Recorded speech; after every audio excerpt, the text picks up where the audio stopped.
Hey, real quick before you tap that 15-second skip icon, I wanted to let you know that the release date for this episode is the final day of voting for the 2026 British Podcast Awards Listener's Choice Shortlist.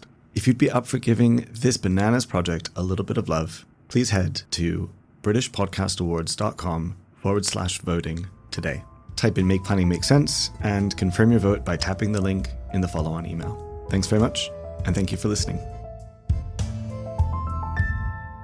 This is the Make Planning Make Sense podcast, which has been longlisted in the business category for the 2026 British Podcast Awards. We set off a year ago without 1 ounce of media experience to create a bit of content about why our work matters, the fact that we're damn good at it, and how the sector can do better for the people of the UK. Being longlisted for a British Podcast Award is both humbling and, honestly, affirming for a show we're really proud to put out there for you. Thank you to our amazing team, guests, and listeners. I'm Aaron Zimmerman. I'm a director at Central Planning Consultancy, and I'm your host. We take a tailored planning approach on complex applications, appeals, and strategy to turn potential into results for developers, landowners, and architects nationwide. Our guest for this episode is Jay Marway MRICS PMP, project manager at Pulse Consult. Jay joins us to discuss the brilliant and important topic of emotional intelligence in our sector. The conversation gives a nod to the surface-level traits of politeness and temperament, and then opens up into the rich concepts of awareness, perception, trust, and boundaries. I hope you find the conversation timely, relatable, and relevant, but of course, it is not health advice. Jay and I are practitioners in the built environment sector, not the healthcare sector. I would warmly encourage anyone seeking advice on these issues to speak with a medical professional. And if you like today's episode, share it with your fellow planimals, and please do follow the show. And remember, we're ultimately here for you. Whenever you have a complex project that needs excellent planners on the team, please get in touch. Find me on LinkedIn and stay in touch on Instagram at MPMSPodcast. Here is my conversation with Jay Marway. Jay Marway, thank you for joining us today. Thank you for having me. We normally like to start off with who you are and your role. And today we're going to do something right before then, which is tee up the topic. We are talking emotional intelligence. And that is not a topic unique to the built environment sector or any of the professions in it, but it is a topic I think that overlaps with a lot of the cultural and systemic challenges that the built environment sector faces in a particular way that isn't going to be the case for just any profession. So if I was to ask you, what business are we actually in? If you had to answer that, what business are we in? We're in the business of buildings, getting stuff built in a way that provides the best outcomes for the society. So it's the use, the arrangement, and the actual development of buildings and places that then can be used by the society. Yeah, sure. Most people would say something like that, or along the lines of construction or buildings. I'm not sure they would say that by the end of this conversation. Damn. Tell me more. Well, because bricks don't make decisions. Policy doesn't build relationships. It definitely doesn't do that. You don't see drawings negotiating or contracts building trust. People do. It's people. It's people. This whole thing about emotional intelligence is not measurable. And that is the whole point. We are taking on a big project today. Emotional intelligence is tied to communication, is tied to persuasion, is tied to productivity, but it's also tied to neurotype, to mental health, to incentives and values and priorities that are based on each of these persons' lifetimes of lived experience.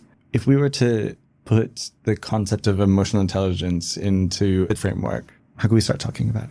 Yeah, and I'm so glad you brought that up and asked that, because it's a massive topic. And I think when people hear those two words, emotional intelligence, they think, oh, it's empathy, it's communication, it's being quote unquote nice, or managing our own emotions, which of course it is. That's all true. But to me, those are quite surface level definitions. Very surface level. When my mom was visiting, she said, everyone's so nice here. I said, no, everyone's very polite here. And so that is the quote unquote, to my mind, quote unquote nice equals polite, but polite doesn't equal nice with no quotations. Spot on. Yeah. Yeah. Yeah. So I think I think emotional intelligence to me, and especially in this industry, it very much begins with awareness of yourself and what's going on around you. Because if you're performing, you're not really present. You're not in the room with someone. Yeah. You're not taking anything in. And that awareness, if you're listening, if you know how you feel, if you can sense how the other person feels, it gives you the opportunity to make some better choices. This actually brings us now to who you are and Yes. your role. Jay Marway, everybody. Okay, so a bit about me. My background is actually very technical. I was a building control surveyor and I did that for 10 years. I knew I wanted to have a change. So I became a full-time yoga teacher for 2.5 years and then wanted to come back into the construction industry, but into something quite different. So I started up as a project manager / employer's agent, which I did for 6.5, 7 years. I had a great time doing that. It really has brought together a lot of different skills that I'd built up previously. But then I took a career break. So I had another couple of years off and I've since come back to the industry and have been a project manager again for 8 months. Welcome back to the industry. Thank you. With that in mind, it has given me a different lens to look at construction through. So different angles to look at the same industry from. Has much changed?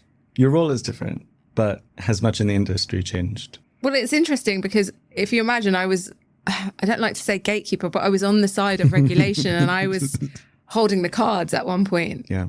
And now I am on the other side trying to sit there with a planning consultant, trying to understand what a planner wants and understand their concerns, what's behind the policy, trying to get schemes through the system. So I'm very much on the other side now. Yeah. It's a big part of our job. An officer will have a position and then there is a process of translating that into the same information or the intention behind it, but for a different audience. I think we're going to get into some of these nuances of this interface, even though it's all one sector. Absolutely, yeah. Everyone has a different agenda in the room. And this is part of what I think is so interesting to talk about with emotional intelligence. Not only do you have different agendas in the room in terms of profession, you've got different humans in the room who are coming with different life experience, different worries, different fears, different pressures, different lenses in the room. In the actual practice of planning, one of the key ways that we add value is communication. It's the ability to code switch, not in a performative way, but to know the language of our clients and to know the language of planning officers and to bridge that gap. I would even add that when it is performative, it's not working. Yeah. It does have to be authentic. Yeah. Otherwise, yeah. And people run into the trap that they have to be formal. Dear Mr. Zimmerman, heretofore. I'm like, what? Like, just be like... And Just call me Aaron. honestly, to borrow a mental health term, if we need to be masking in order to feel comfortable, unfortunately, that's trying to manage somebody else's perception of you in a way that will never work because they're going to pick up that you're not being authentic. Exactly. Even if they don't know what's up or what that little cue is, it's gonna be inauthentic. And that connection is lost. I think it's better to fumble and be real. Than to be perfect and masked. Well, absolutely. So there's the perception of the need to be perfect and to fear making a mistake. But then there's also the social hierarchy of it. If somebody is offended that I have dared speak above my station, but I am speaking as my authentic self, fine. Yeah. So we've got empathy, communication, being quote unquote nice, and managing our own emotions. That's what we might tend to think about when we think about emotional intelligence. Exactly. And that's all true, but that's just surface level. I think emotional intelligence begins with awareness. Awareness of yourself and of others in the room. That awareness creates choice. I think that that's a really important idea to sit with. There's a tie in there as well between what I might try to describe as automatic behaviors and disentangling that sensation or that input or that feeling from needing to act on it. Everyone's got their stuff. Everyone's got their baggage. Yeah. So let me just switch off and just let everyone be. That's also not being aware and being connected. It's gone too much the other way. It's related to that sort of importance of stepping back from an automatic behavior or a learned sort of pattern of behavior because your inputs are not instructions. Yes. Awareness creates choice. And so many people, including myself, yourself, we all have these automatic responses. Everyone does it. No, I don't. I was literally just speaking to someone today, and he's probably going to listen to this and hate me for saying this, but he has a tendency to talk in sayings. Oh, yeah. Timing is everything. A promise is a promise. Like he'll start doing that, and it's usually when his guard is up. Yeah. It's almost like a tell. Yeah.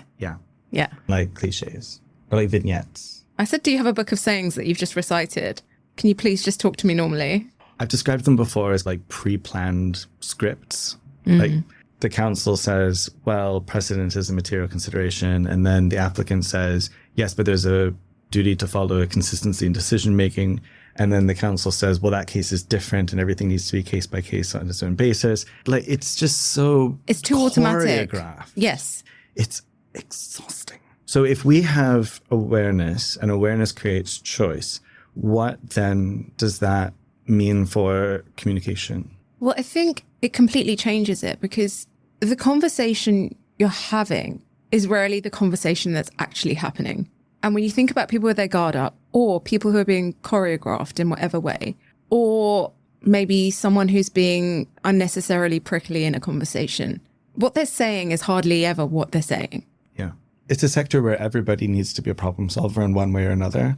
And if we're just working to learned patterns or what have you, then we're probably not there solving the problem. No. No. By the way, this is why a discretionary plan-based system is no way to decide whether buildings should be built. If we need to go into a full-on, basically therapeutic context to be effective communicators, we should all be doing that, by the way, because that is just part of the lifelong process of self-actualization. But is a decision-making structure that is fundamentally assuming that everybody is able to do that at least consistently a good way to decide whether and where buildings should be built? I would venture no. But if we bring this into a kind of a concrete, awareness changes conversations. If we were to imagine sort of a contentious conversation. Yes. Which, by the way, we all have a lot of in construction. I want to preface this whole conversation with saying, let's go on the assumption that everyone in the room is technically competent. So, thank you. There's only two of us in the room, listeners. It'll be a stretch, but yeah, let's. So let's assume everyone in the room is competent, and I'm an employer's agent project manager now. Part of my job is contract administration. There are inevitably times when things become contentious and there are disagreements around the table, and we've got to lean on the contract. Personally, I don't like to reach for the contract straight away. I think if you're looking at the contract on day one of a construction program, something's gone very wrong. You've missed an opportunity for a sensible conversation. You've missed an opportunity to hear or be heard or get a message across. Yeah. For me, the contract, and a bit like policy, but I feel like the contract is very useful. It's there. It's a framework. We need it, but it should be a backstop. Whipping out the contract the day after it's signed is akin to dog owners who tug their dog by the leash really hard. It's just like, when somebody does become prickly, what's behind that? What can we know? Well, we don't always know why someone's being prickly, right? Like, we don't really know what's going on. But if we think about the professional sense and both why someone wants to attack or be defensive or whip out the contract so early, as we were talking about, it's usually because there's been some sort of bad experience previously on a project. And they're bringing that into the new project. They're being on guard. Yeah. And a contract is signed by two people. So by its very nature, it's us and them. It's a really important thing for us to always hold in mind as agents. We've talked on the show before that we are the goodies, right? We like to think we're the goodies. Everyone does. And so sometimes it's actually just genuinely confounding that somebody is speaking to me that way. I'm like, wow, whoa. Or genuinely confounding that they'll spend time writing a long email about how they won't call me back. And I'm always like, but if you just call me back. But if we look at it in the context of each person's personal history, we hear stories across the sector of planning agents shouting abuse. And I think that's the kind of thing that is really helpful for us to keep in mind, because the minute you take it personally on an emotional level is absolutely pointless. It's so beside the point. It's beside the point, but it's also human. We're not robots. We are going to take things personally. And how many times have you been in a meeting or a conversation and you come out thinking you were the only one listening? All the time. I wonder if the other person thought that too. Damn. It's important as well that we are all doing this, right? This is not us. Exactly. Just to reemphasize that point, because we're not descending from our ivory tower riding Galinda's bubble. It's genuinely universal. The best thing that we can do as individuals is to work to remain mindful of it. And that will not be a 100% score. That's okay. Bang on. And to that point, there is no right or wrong. There's not one profession that does this better than anyone else. I've been very much in a regulatory industry. I've been in the yoga spiritual industry. I'm now in the project management employees agent contract industry. You know, I've been in different walks of life, and there are people, individuals within all of those sectors that do this well and maybe do it less well. And all we can all do is just practice every day. And it all comes back to that awareness. Awareness is choice. Let's talk aggression. I've been shouted at meetings. I'm sure you have as well. I'm sure every listener listening to this has as well. Yes. We've probably at one point, at least or another, shouted in a meeting. I definitely have. Oh my God. Now, like, that is not my MO. I find conflict to be viscerally, physiologically uncomfortable. So it's not the go-to move in my playbook, but there's another disclaimer to make here as well, that we can understand why might that person be aggressive. Aggression is often a sign of insecurity, fear, worry, but that doesn't give people a pass to be aggressive. Absolutely not. No. We can't always just be sitting in the corner being the understanding other person with a notepad and pen taking notes. No, absolutely not. Yeah. So I think there's two things we're saying here. So the first thing is awareness, and awareness creates choice. And then that choice becomes, how do I deal with this aggressive situation? Now, I've been in situations where that aggression can be diffused by me being calm. And I've been in other situations where it's called for me to rise to the same aggression in order to cancel it out. Yeah. I hate doing that as well. I'm like you. It's not my default position. I don't enjoy it. It actually makes me feel quite sick. I do not like conflict for the sake of conflict. It doesn't give me any sort of boost. I hate it. Yeah. But if it has to be done, it has to be done. And it's similar to the contract. I hate being contractual.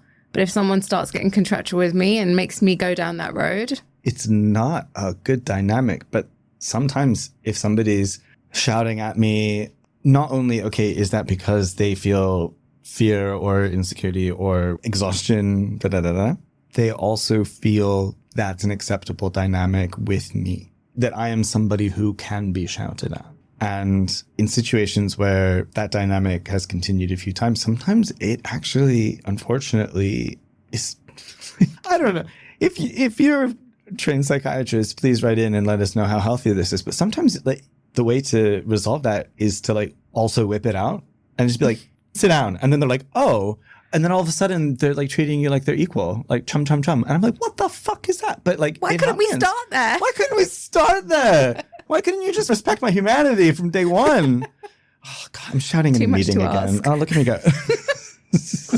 To bring it back to the sector, there are a lot of strong personalities. There are a lot of fatigued people, passionate people who are still trying to figure out how to accomplish what they probably got into the sector to accomplish. I think there's probably a lot of problem solving that's going on the back burner where people are trying to figure out, why isn't this working? I always like to bring it to a structural kind of lens, because it's all too frequent in the sector for people to fall into the trap of trying to figure out why this isn't working, trying to figure out how to do what they've set out to do, look for a reason for why that's not happening, and find the person across the table from them and think, well, it's your fault. It's you then. Maybe not with certainty, but subconsciously saying, I'm doing my part. And the reason that the structural lens is really helpful, I think, is because the way that we are going to behave within those myriad decisions that constitute a system are going to be defined by the shape of the system. There's always going to be the radical humanity of it as well. But if we're all frustrated and we're all tired and we're all securing fantastic successes for our clients, but we know that it's not really working the way that it should, the it is not the person sitting across the table from you. It's the structure of the system. Yeah. But you can't take it out on the structure of the system, can you? Although they won't talk back, at least. Structure of the system won't talk back. You can start a podcast. Yeah. Yeah. Yeah. Hyde Park Corner over here. No, you made a really beautiful point there, which is people are in this sector and they know why they're in it and they've got an objective, and you didn't use this word, but they're passionate about what they're doing. Yeah. And I'm assuming you said that because you feel that way. I do. Yeah. Genuinely, I do. I'm not sure I come across that many people who feel that way day to day in the industry. So I would just say that not everyone is coming into the room with that. For some people, it's just a job. For some people, they fall in and out of love with their job, Yeah. the industry. Like the word jaded. Yeah. When people say, oh, I'm jaded. Yeah, they might be jaded. Fallen out of love with it is a good way to put that. Might be just keeping a roof over their head, and really their passion is their family. Like, there's so many different angles that people are coming into the room, and this is what I mean. This is awareness. Yeah. People can have more than one passion, but you make a really important point. I do fall victim to the trap of assuming that people think like and make decisions like I do. Now, that's quite a milquetoast confession because I think we all do that. Yeah. I am here to do something about the subject matter of my work. I want to see stuff get done, and I want to help do that. If I didn't have that feeling, then I would switch professions. And in fact, I have done that. Like, I got my second master's so I could be in planning. If this is just a job, then... It's almost unfathomable to you, isn't it? Because the way that I think is that if this is just a job, why would you choose this job? It's not extremely lucrative. It's not even especially lucrative. No. We need to create a podcast and then have an emotional intelligence episode. Yeah. There's so much importance riding on these issues. I've actually said it this way before, and I can't remember if it's made the cut of any episodes, but the truth of the matter is, if I wanted to just have slap fights for money, I'd be in finance, and the slaps would be lighter, and I'd be making a lot more. What a good way to put it. Yeah. Thank you. But it's an interesting thing. I don't want to go down the path of assuming that most people are just jobs worths in the sector. It's not one or the other, though, Aaron. Just because someone doesn't love their job or have great purpose in it, it doesn't mean they're necessarily a job's worth. That's true. It just means that's not where their passion is. They could still come to work and be the loveliest person to work with, go out of their way, and still lift a room and lift a team. Oh, yeah. They could still be good at their job. Yeah, but not passionate. But I'm not, that's fine. I'm not worried about people not being passionate about it. Yeah. That's okay. Maybe the way that I could better describe what I mean is that I think a lot of people, even just within planning, have a different sense of what constitutes doing a good job in their role. And not talking about degree, right? So passionate versus job's worth, but like when they go home at the end of the day and they say to themselves, you did a really good job today, the core sense of what they're meant to achieve in a day is different. Maybe. I just think about people who were lawyers who've worked themselves into the ground, and they decide to quit because they're so just not in love with their job. It doesn't mean at any point they did a bad job. It doesn't mean at any point they treated anyone badly. It's just not really their purpose.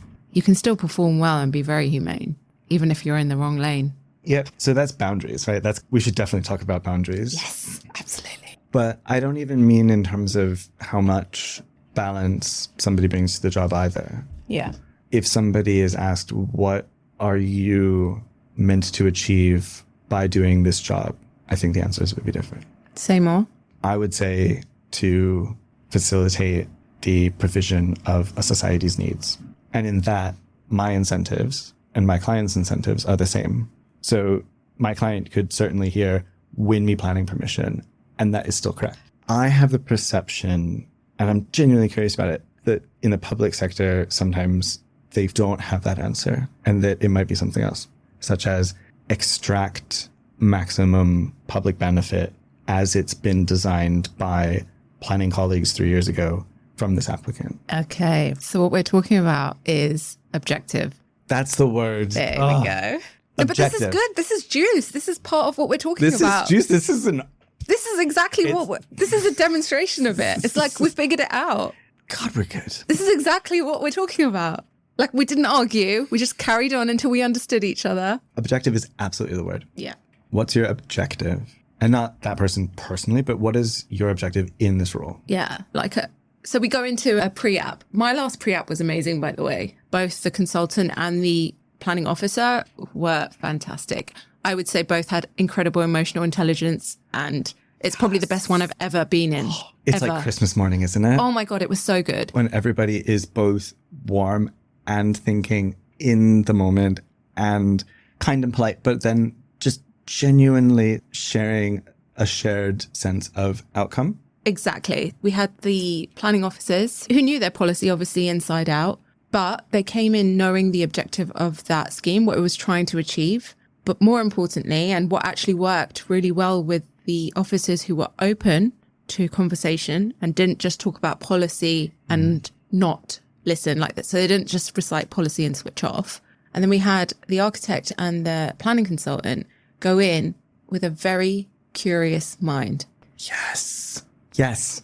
And Say more. so the architect was able to present really clearly, but could say, look, this is how we're doing it now. But, you know, if this is going to be an issue, maybe we could angle something a little bit like this. It's just such an open, lovely conversation. And then we had the planning consultant in the room who was so well versed on the policy himself that he could really bridge that gap between design and the artistic flair of the architect, and knowing that the planning officer in front of them, you know, their hard line would be policy, but in fact, their hard line wasn't policy. They just knew it, and they bridged the gap really well. Honestly, it worked like magic. That's how it's supposed to work. Right? It shouldn't be the anomaly. It should be discretionary in the round, in dialogue. Yes. Yeah. And by the way, it wasn't like, oh, it was perfect, we love it, go away and build it. There's work to do. But it was such an open, productive conversation. It was worth every minute in that room. I have goosebumps. Yeah, that's beautiful. And that plays out on site as well. So you've got people on the development side who very much are like, my clients would be the project manager from a development, like maybe a housing association or maybe a local authority, something like that. It could be anyone. And then you've got the contractor who's got some actual physical, logistical problems on site. Bringing those two minds together to make them understand each other can be quite a task. We'll be right back. At Centro, our tailored approach turns potential into planning permission for major development projects nationwide. Every project is unique, and our analytical and persuasive approach delivers the best possible results for our clients. Our team's diverse insights are essential to creative problem solving, and together, we're proud to plan for a sustainable future. Get in touch if we can help. Find us on LinkedIn and online at centroplan.co.uk. I want to tie this emotional intelligence idea back to communication. So we've got different people in a room who've come to the table with a different objective professionally. We also have to be mindful about how they're coming to the table just in their personal life, things that have shaped them, their life experiences, et cetera, et cetera. Sort of patterns of behavior, the project before that burned them. Exactly. Yeah. Exactly. It's just like a romantic relationship. When you've been burnt, when something's happened, you go into the next one a little bit guarded. It's just human nature. It's not something to be fixed. We don't need to stop it. We just need to be aware that's what's happening. So we're not pathologizing anything so far? No. Well, look, everyone just wants to be safe and so true. Feel heard. And we just come to the table in different ways, trying to get that same thing. Yeah. The challenge comes from when people try to find safety in a way that hurts other people. Exactly. But they don't know they're doing it. Most of the time, no one's setting out to be a dickhead. Agreed. Absolutely. Yeah. Hurt people. Yeah. It's most of the time, it's not deliberate. No.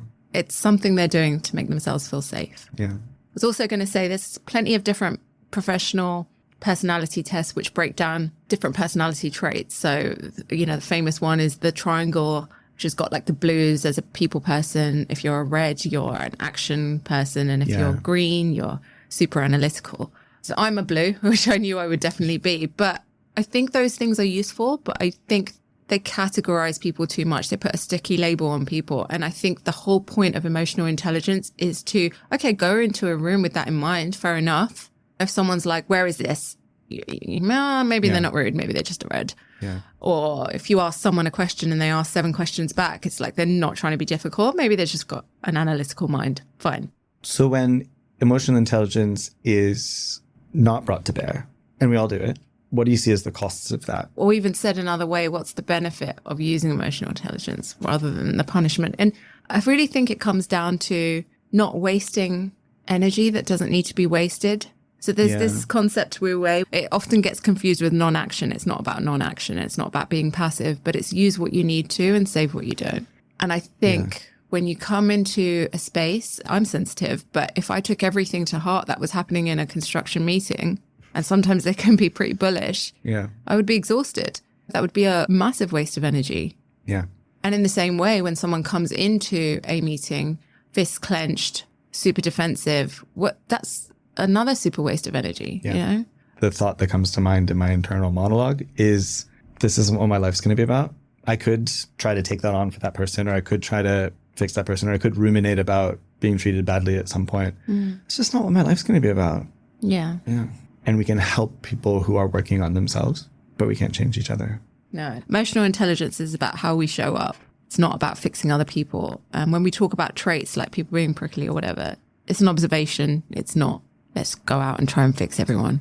Absolutely not. Hell no. But if we just think about the good of it, we've definitely all been in a room where somebody just lights up the space. Yeah.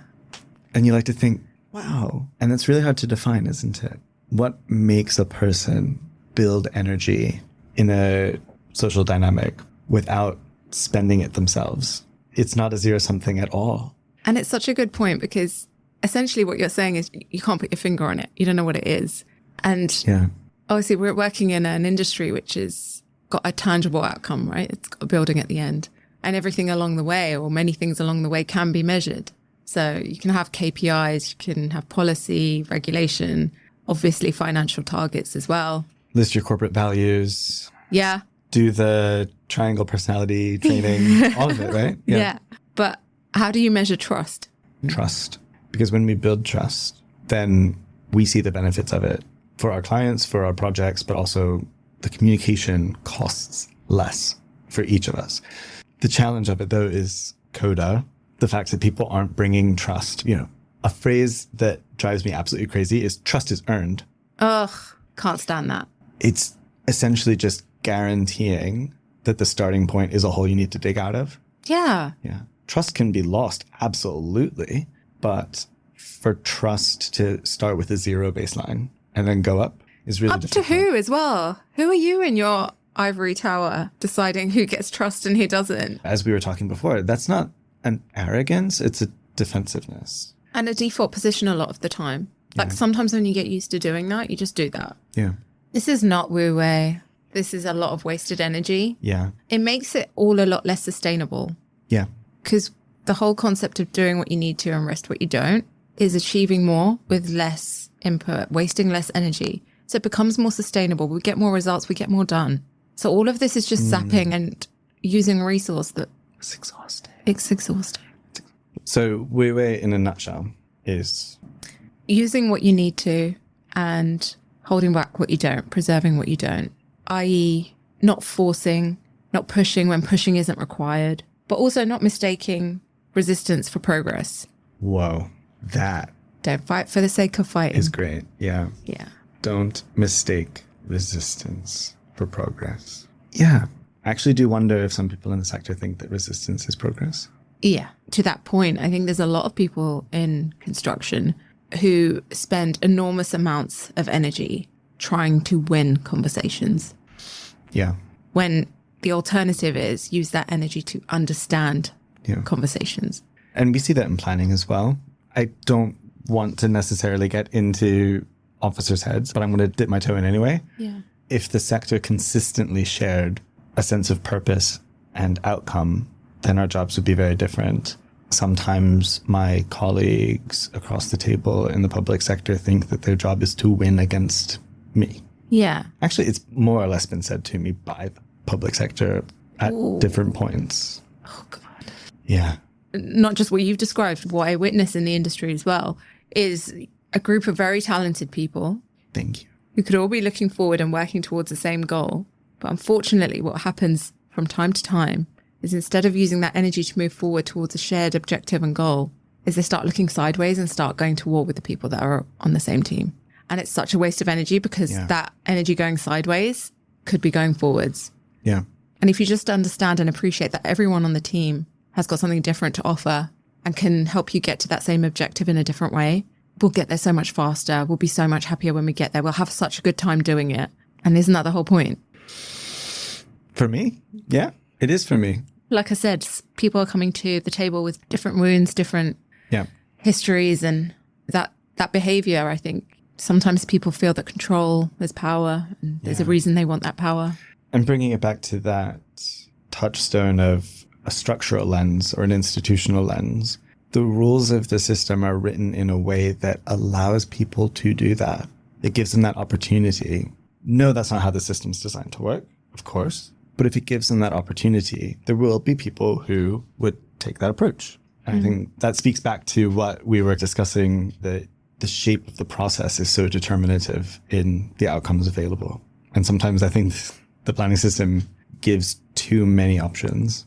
And one of them is to trip the person that you're walking with instead of working together to get to the finish line. When you say it gives too many options, what do you mean? The planning system as it's currently designed doesn't foresee the people who are intent on winning instead of working together for a shared outcome. It has a blind spot? It has a blind spot structurally. Right. And when somebody puts all of their energy into winning instead of a shared outcome, there's no corrective mechanism for that, let alone guardrail. Right. You asked at the start of the conversation what we do. And I gave a physical answer, a spatial answer, classic planner. Sounds like me. But we're talking about a lot that isn't spatial. And you sort of invited me and listeners to consider what our jobs are outside strictly defining it by its spatial developed outcomes. Exactly. Like in any business, we can measure a tangible physical outcome or a financial one. So there's KPIs for different types of performances. You can count the bricks on a building. You can measure the financial viability of it. You can look at policy. You can check a building against regulations. All of that exists. Yeah. But how do you measure trust? How do you measure someone in a meeting feeling heard, or someone who raises the performance of their whole team or the whole group of people in a meeting? I don't want this conversation to ignore or turn its back on technical ability, policy and regulation, because all of that's there for a reason. We need it. Yeah. I'm an ex-building control surveyor. I very much understand the reason for regulation. This isn't about diminishing that. What I really am talking about is elevating those skills and getting the best out of them. So imagining a room full of very competent people, and this happens to me all the time during the design phase when we are going through the planning process. I will have an engineer, an M&E consultant, and an architect and a sustainable and energy consultant in the room all at the same time, all incredibly intelligent and very good at what they do. And if they don't have the emotional intelligence to understand and hear each other and work together, that whole journey is a lot more difficult, and there's a lot more wasted energy. A building is not going to build itself, right? Damn. It's us. It's the people that are involved in it. Yeah. And that physical building, that visible outcome is built on invisible foundations. There's the expertise, and then there's all the relationships in between. Yeah. And to me, that's everything. Can I say something, Jay? Like, we're talking about these really difficult things. And honestly, there's been a lot of vulnerability in the discussion, which I really appreciate. But if I can just say, we're talking about a really important, potent humanity that needs to be a part of our jobs if we're doing our jobs well. And I think that you bring that to every interaction I have with you in spades. Thank you. That means a lot. Thank you very much, Aaron. I have described it this way to clients. The interpersonal is as important as all of the technical stuff.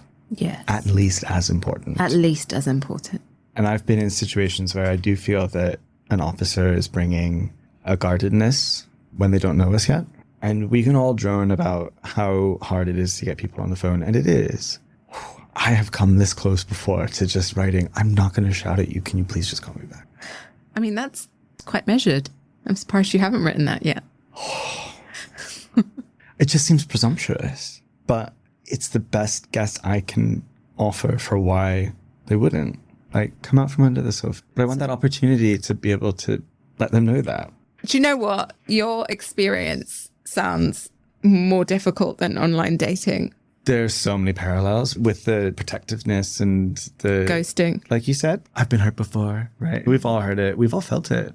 And I do feel like I want to demonstrate to them, as much as I hope people also want to process in their own time, in their own way, I'm not going to be that dickhead. And to everyone listening, you can trust other people to the extent that they probably aren't dickheads. Are we talking about the benefit of the doubt? There's just yeah, that's right. There's a term for it. Benefit of the doubt. Yeah. Yeah. It's better to open yourself up for the possibility that someone's not a dickhead than to protect yourself from all new people in the fear that some of them are. Yeah. And can I just say, at some point throughout the day, someone else thinks we're a dickhead and we don't even realize. Doubtlessly, there are people who are certain that I am a right fucking asshole. I don't feel that I'm an asshole. And in fact, in that moment that they thought I was an asshole, I probably felt really vulnerable and scared, cornered. Oh my God. You are. And then I'm like, but why do you think I'm an asshole? Exactly. We're never going to figure this out completely. So when I hear like, oh, like 10 steps to emotional intelligence, I'm like, well, that's a load of bullshit because that's not how it works. Ugh. That isn't how it works. That's the anti-emotional intelligence roadmap. It doesn't come with a plan. It doesn't come with a map. Coming back to my original point, it's about being aware. And then from that awareness, making some choices that you feel like are the best in that moment. Maybe they're right, maybe they're wrong. But if you're coming from a place of awareness, then that's the best that you can do. Is it worth talking about boundaries? Oh, yeah. Yeah. Oh, boundaries is a big one. Love a boundary. It's something that we can know, but it is something else to practice viscerally. Yes. I think the word is currently a little bit misused because it's in, what's the way to describe it, popular culture? Maybe we share the same understanding of its misuse. Is it that boundaries are perceived as something that you impose on others? Yes. You set a boundary for them. Yes. And I feel like also it sits alongside being a bit lazy in interactions because you're like, this is making me uncomfortable. Terminate. Oh, like, I don't have to deal with this. Boundary. Boundary. That's my Valley Girl, Southern California. Oh, nailed it. Nailed it. I could be more vocal for it. Boundary. Wow. Boundary. No. Like if Kim Kardashian were a surfer. What was that? I mean, that would not be a thing, first of all. I can feel that you're alluding to the same thing that I am, which is boundaries are important, but they're not an excuse to terminate. They're not an excuse to be a princess in a situation. So what is it? It's not something you slap on someone else. It's not something you slap on someone else. It's not a shorthand for material self-care. Boundaries are something that we set for ourselves in terms of what we will tolerate in the pursuit of living the life that we want. Ooh. Yeah. Yeah. Those boundaries need to be decided for ourselves, but it's not strictly internal. They also need to be communicated to the people that we interact with. Cannot rely on telepathy, no? No. But it's not about commanding them or requiring them to behave a certain way, to continue a behavior, to stop a behavior, to do anything. It's about communicating your boundaries to them and then also communicating a consequence if that boundary is not respected. Yeah. We can say, this is a boundary. If you continue to speak to me that way, I will not spend time with you. And that's the consequence that needs to be communicated with the boundary. It is not saying, you need to stop speaking to me that way. So it really in no way should come with an expectation that setting a boundary will result in the change that you want to see. Oh, that's a good point. Yeah. That's a really good point. And the last part of it is probably the most difficult part. If the boundary is not respected, then the consequence needs to be enacted. And that is hard. That is hard. Yeah. Can I ask you a personal question? Yeah. How well do you practice boundaries for yourself? You know, it's funny because I don't think that I would have had the language to think about it in this way until relatively recently. But if I were to look back, I would say that I have had long periods of adulthood where I've been absolutely shy at it. And then I got really good at it. Ooh. And somewhat recently, there has been a shift again. And I'm kind of rebuilding that whole mindset at the moment. to be perfectly honest. TBPH. No, I appreciate the honesty. Yeah. And what's been really refreshing about reestablishing that for myself to practice, it's a really good reminder that it's worth doing and that people might respond well. They might not respond well. But the reason that I think I was bad at doing it was a mixture of wanting to make sure that I remained belonging and also a fear that if I established boundaries that I would find people unwilling to work with me in those boundaries. And the really beautiful thing is that people really respond well to it by and large. And the whole point about boundaries is that if they don't respond well, which is not the norm, but if they don't respond well, then you have a decision about what to do about it. You can't go wrong with boundaries. Wow. That's so powerful. I don't think I inhaled to any of that. Oh my gosh. Yeah. So powerful. So powerful. Because it does come down to I don't know if they're going to respond well or not, or react well or not. And it takes a lot of courage to act on the boundary that you put in place in the first place that came from you. Yeah. And those are different fears about setting a boundary, but they're at different stages of that process as well. Yeah. One keeps you from even articulating a boundary, and the other is that fear of the cost of needing to enforce one. Oh, you're so right. But if a boundary is thought through, you might have 2 or 5 decisions available to you. There might not be a decision available that doesn't cause some pain for yourself, that doesn't hurt. But it's about deciding what kind of life you want to live and making the best choice available in that framework at the time. Yeah. Yeah. Ooh, so good. Can I ask you the same question? What's your experience been with boundaries? I think where I struggle with boundaries is where I've got another emotion or another driver that can blur out, blinker, or create a blind spot to boundaries for me. And that often happens where I'm passionate about something. It's usually a project. It's usually something that I've got my teeth into and I find it difficult to switch off from it. That's usually when it happens. I think when it comes to people, personal life, how I spend time outside of work, my boundaries are solid because I'm not here to waste time. We each only get one life, don't we? Oh, man. Yeah. I mean, you get one ride. And to your point about best life, quote unquote best, that is different for everyone. Oh, yeah. That's something one decides for oneself. Yeah. Yeah. I think that's a good place to end. Jay Marway of Pulse Consult, thank you so much for joining us today. Thank you for having me. Thank you for joining us for another episode of Make Planning Make Sense. Please do give the show a follow and please share the show to keep the conversation going and the community growing. Find us on Instagram at mpmspodcast or write to us at podcast@centroplan.co.uk.